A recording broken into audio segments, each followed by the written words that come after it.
Giliran ada tuntutan hukum, mereka ini pura-pura lupa. Dr. Tifa, Roy Suryo, dan kawan-kawan. Seolah-olah pengakuan mereka, ini mereka tidak melakukan kesalahan apapun. Berarti kita perlu mengingatkan mereka. Ada loh, ini loh jejak digitalnya. Mari kita tonton teman-teman. Penyakit Pak Joko Widodo adalah undangan terakhir dari tubuhnya sendiri. Kalau bagi saya Pak Jokowi itu sakitnya mungkin karena pakai obat skincare. Sama dia mungkin, ya kan mungkin. Dengar dulu, gak usah lu ngomong, ini bukan debat. Sama dia, bisanya dia ngomong, ini kutukan Allah karena pemimpin masalah. Oh, fitnah. Bayangin. Fitnah. Ya, coba lihat ya. Fitnah ya. Baca beritanya. Fitnah. Ya. Tubuh sesungguhnya tidak ingin sakit. Ia hanya ingin jujur. Tubuh hanya akan berhenti berontak jika jiwa sudah siap berdamai. Mungkin yang dibutuhkan untuk penyembuhan dimulai dari pengakuan. Jadi bukan salep, bukan obat anti alergi, bukan obat untuk meredakan autoimun, bukan dokter spesialis kulit, tapi kejujuran dan pengakuan. Mungkin penyakit Pak Joko Widodo adalah undangan terakhir dari tubuhnya sendiri. Akuilah yang seharusnya diakui, kata tubuhnya, sebelum tubuh ini menjadi bukti yang tak terbantahkan. Jadi, bukan kami yang menghukummu, tubuhmu lah yang sudah memulai sidangnya, dan kulitmu adalah notulennya. Kebenaran tidak bisa ditahan selamanya. Jika ia tidak keluar dari mulut, ia akan keluar dari luka. Wah. Sakit itu. Aduh, Dokter Tifa tadi menepis, tidak mengatakan hal itu. Tetapi ini buktinya, ada rekam jejak. Tifa menggiring opini bahwa sakit Pak Jokowi adalah kena azab, tidak bisa disembuhkan dengan salep dan obat. Aduh. Ini nih kelakuan Dokter Tifa dan kelompok mereka yang mengaku-ngaku menjalankan itu pekerjaan dan profesinya, tidak melakukan kesalahan apapun, hanya menjalankan tugas dan wewenangnya sebagai peneliti. Tetapi di sini terbukti ya, ada rekamannya. Seperti sebuah peringatan bagi orang yang beriman itu adalah cobaan, tapi bagi orang yang zalim itu adalah azab. Ya kan? Diam dulu lah. Kalau namanya dokter, melalui media sosial, yang terhormat dong dengan cara-caranya. Nah, silakan Dokter Tifa untuk menjelaskan. Aduh. Dokter Tifa tidak bisa membantah mengenai hal ini. Akhirnya kalah telak. Juga ada tadi Refli Harun. Makanya nanti ya, untuk Refli Harun, nggak usah merasa ini tidak ada hubungannya, tidak ada kaitannya dengan dirinya mengenai polemik atau isu ijazah Pak Jokowi. Karena ikut-ikutan nimbrung juga. Seperti yang kita lihat tadi kan, Refli Harun mengatakan mengenai penyakit Pak Jokowi disebut sebagai kena asap. Aduh, ini gimana nih teman-teman? Menurut pendapat kalian, orang-orang ini yang salah siapa? Kalian berani nggak? Kalian kan menghina orang. Loh, nggak yang salah siapa? Ada masalah. Kalau masalah kesalahan masih bisa kita pakai diumumkan ya di koran. Silahkan umumkan. Sekarang kalian fair dong.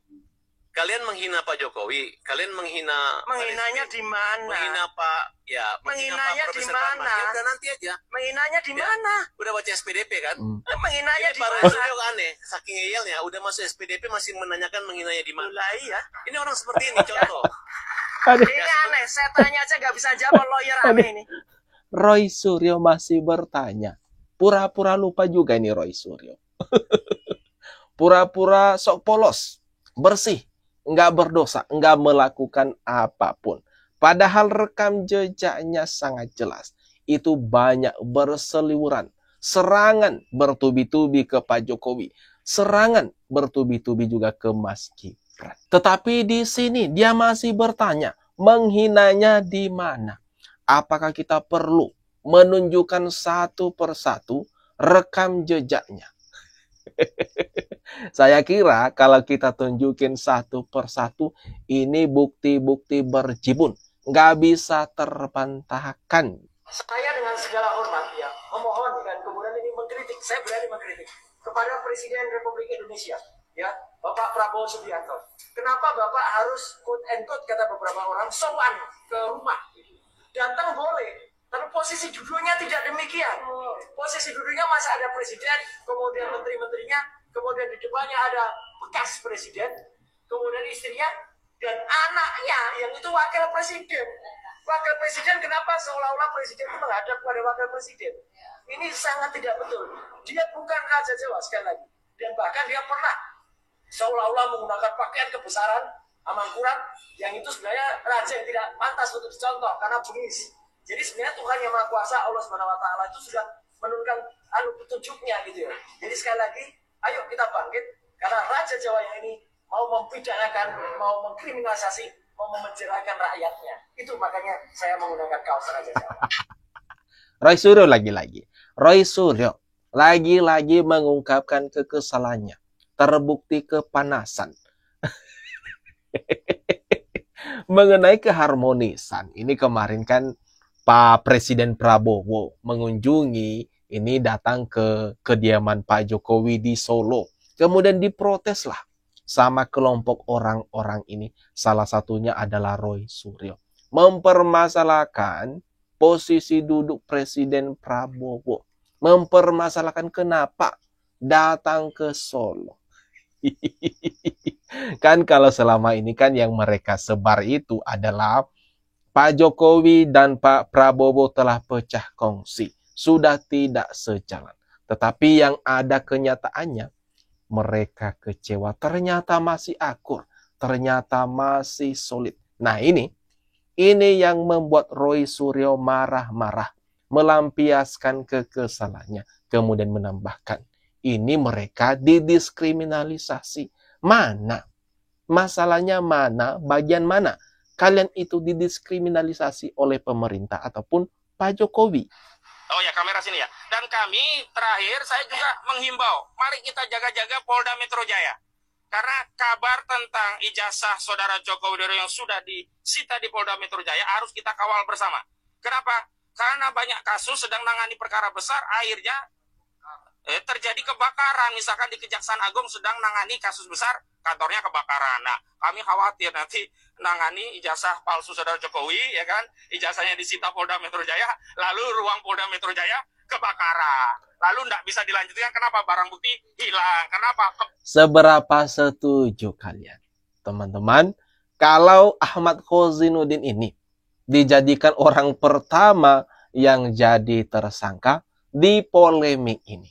Seberapa setuju kalian, teman-teman? Coba dah komen di bawah ini. Nah ini ya, seharusnya orang ini yang pertama ditetapkan sebagai tersangka dalam kasus provokasi ijazah Jokowi. Ada saja loh. Ada saja pikiran-pikiran negatifnya terhadap Pak Jokowi dan terhadap Mapolda Metro Jaya. Bukannya fokus. Seharusnya kan kuasa hukum fokus membela kliennya dengan bukti-bukti yang ada, dengan dokumen-dokumen yang ada, mungkin ya, harusnya menunjukkan itu. Karena hanya dengan begitu loh, klienmu seperti Roy Suryo, Dr. Tifa, Rismon, dan yang lainnya itu baru bisa bebas. Orang yang 12 orang itu ya, yang calon tersangka itu, kalau nggak bisa dibela, kalau nggak bisa membuktikan tudingan-tudingan selama ini, ya dipastikan bakalan masuk penjara. Karena lalu ambiar tidak. Kita harus memastikan ijazah ini bisa terungkap karena ini berkaitan dengan legasi bangsa Indonesia yang akan kita wariskan kepada anak cucu kita. Kita tidak sedang bicara kita pada hari ini, tapi kita bicara Indonesia di masa depan. Kita bicara legasi warisan Indonesia ini untuk masa yang akan datang, untuk anak cucu generasi selanjutnya. Sejatinya kita tidak pernah mewarisi bangsa ini dari founding father kita, tetapi kita mendapat amanah dari para pejuang-pejuang terdahulu agar negeri ini sampai pada kita dan selamat kita wariskan kepada anak cucu kita. Betul atau betul? Jadi ini tidak, saya tersinggung tadi dalam acara diskusi di Metro di Kompas TV, ada seorang pengamat yang mengatakan isu ijazah palsu ini hanya apa?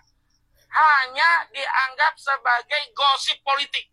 Saya katakan kalau Anda siapapun yang tidak tahu perjuangan rakyat sedang mengungkap kebenaran, mengungkap keadilan, dan memastikan tidak ada legasi sejarah yang rusak gara-gara pernah dipimpin 2 periode dengan seorang presiden yang berijazah palsu, lebih baik diam.